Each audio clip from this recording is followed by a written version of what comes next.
الحمد لله رب العالمين والصلاة والسلام على رسوله الكريم أما بعد فأعوذ بالله من الشيطان الرجيم بسم الله الرحمن الرحيم وإذا الصحف نشرت وإذا السماء كشطت وإذا الجحيم سعرت وَإِذَا الْجَنَّةُ أُزْلِفَتْ عَلِمَتْ نَفْسٌ مَّا أَحْضَرَتْ فَلَا أُقْسِمُ بِالْخُنَّسِ الْجَوَارِ الْكُنَّسِ وَاللَّيْلِ إِذَا أَسْعَسَ وَالصُّبْحِ إِذَا تَنَفَّسَ إِنَّهُ لَقَوْلُ رَسُولٍ کریم۔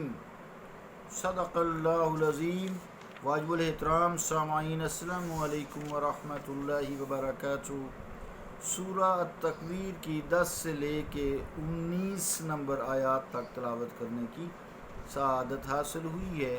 ان آیات کا ترجمہ یوں ہے: اور جب اعمال نامے کھولے جائیں گے اور جب آسمان کی کھال ادھیڑ لی جائے گی اور جب جہنم دہکائی جائے گی اور جب جنت قریب کر دی جائے گی تو اس دن ہر شخص جان لے گا کہ وہ کیا لے کر آیا ہے۔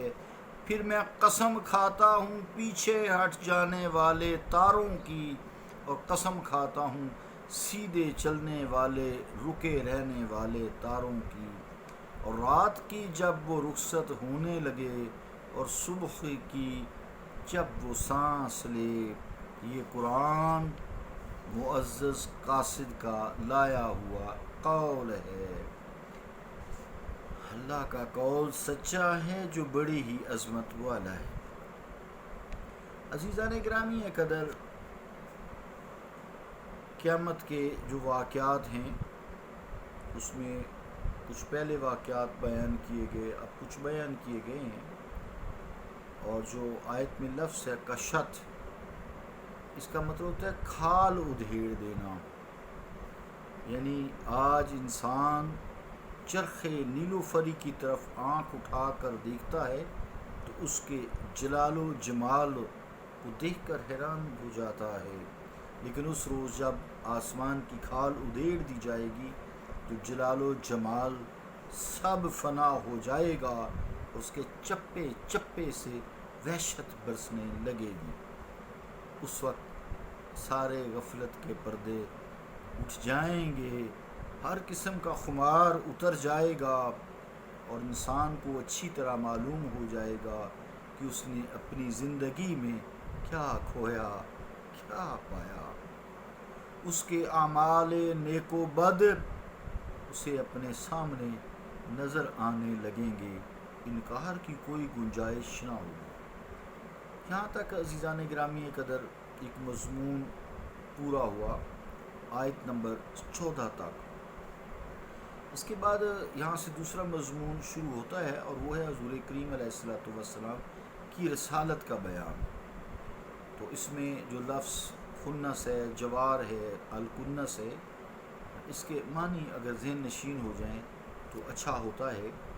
خنس کا معنی ہے سمٹ جانا، خنس کا معنی ہے سمٹ جانا اور چھپ جانا، اور جوار کا معنی ہوتا ہے تیزی سے گزرنا، تیزی سے گزرنا، اور الکنس کا معنی ہوتا ہے کہ جنگلی جانور اپنے ٹھکانے میں داخل ہو گیا۔ اب ان الفاظ سے کیا مراد ہے تو سیدنا علی کرم اللہ وجہ شیر خدا سے مروی ہے۔ آپ نے فرمایا کہ اس سے مراد تمام ستارے ہیں۔ اس کی وجہ تسمیہ یہ بیان کی گئی ہے کیونکہ وہ دن کے وقت آنکھوں سے اوجھل ہو جاتے ہیں، یعنی چھپ جاتے ہیں، اس لیے انہیں خنس کہا گیا ہے، اور رات کے وقت اپنی اپنی جگہ پر نمودار ہو جاتے ہیں، اس لیے انہیں کنس کہا گیا ہے۔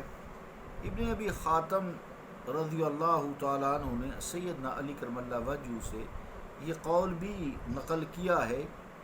وہ فرماتے ہیں کہ انہ قال ہی خمسۃ انجم زحل عطارد مشتری مریخ و زہر، کہ آپ نے فرمایا کہ ان سے مراد 5 ستارے ہیں. ان کو نجوم مطہرہ بھی کہا جاتا ہے، نجوم مطہرہ کہا جاتا ہے، کیونکہ ان کی رفتار کا جو حال ہے وہ یکساں نہیں رہتا بلکہ مختلف ہوا کرتا ہے. کبھی تو انہیں دیکھتا ہے کہ وہ ایک سمت کی طرف جا رہے ہیں، پھر وہ اس کے برعکس دوسری سمت کی طرف لوٹتے ہیں. کبھی وہ متحرک ہو جاتے ہیں اور کبھی وہ ٹھہرے ہوئے معلوم ہوتے ہیں. اس صورت میں خنس کا جو معنی ہے یعنی پیچھے پلٹنے والے ہوگا، اور کنس کا معنی جو ہے اس کا مطلب یہ ہے کہ اپنے مغیب میں چھپ جانا، جہاں غروب ہوتے ہیں چھپ جانا. واللہ تعالی عالم بالصواب. عزیزان گرامی قدر، آگے جو آیت ہے اس میں لفظ اسعسا آیت نمبر 17 میں، تو اس کے 2 معنی علماء خیر نے کیے ہیں. ایک یہ کہ ای ادبر ظلامہ او اقبالا، یعنی اندھیرے کا پیٹھ پھیر جانا، جیسے رات کے اختتام کے وقت ہوتا ہے. اندھیرے کا آ جانا جیسے ابتدائے شب میں ہوتا ہے. یہ دونوں معنی حضرت ابن عباس رضی اللہ تعالیٰ عنہما سے مروی ہیں. پہلی صورت میں پھر یہ معنی ہوگا کہ رات جب پیٹھ پھیر دے، اور دوسری صورت میں معنی ہوگا رات جب چھا جائے.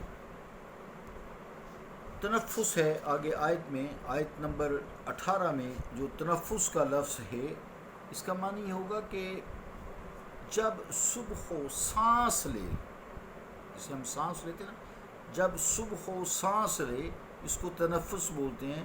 جب اس کی روشنی پھیلے لگے.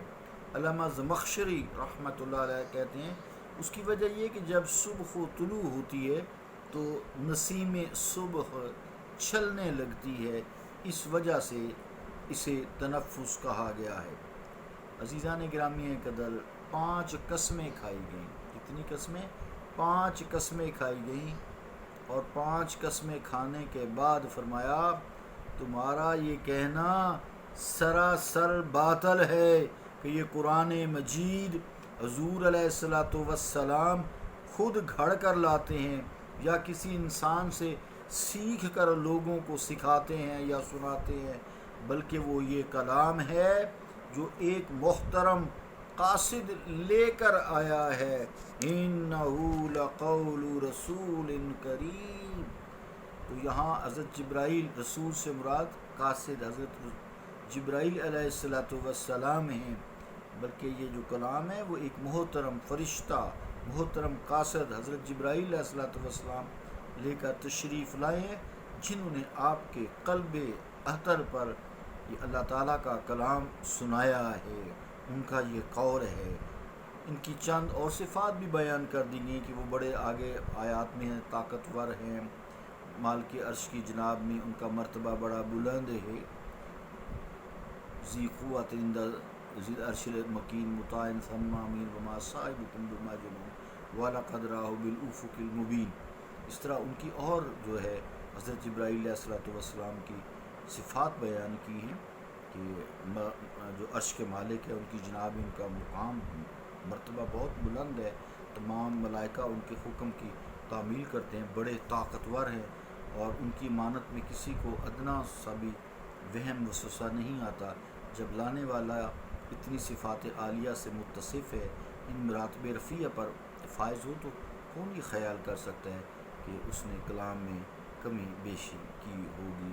اللہ رب العالمین ہمیں دین کو سمجھنے اور اس پر عمل کرنے کی توفیق عطا فرمائے. صلی اللہ تعالی علی رسول خیر خلقہ محمد وعلی آلہ واصحابہ اجمعین برحمتک یا ارحم الراحمین.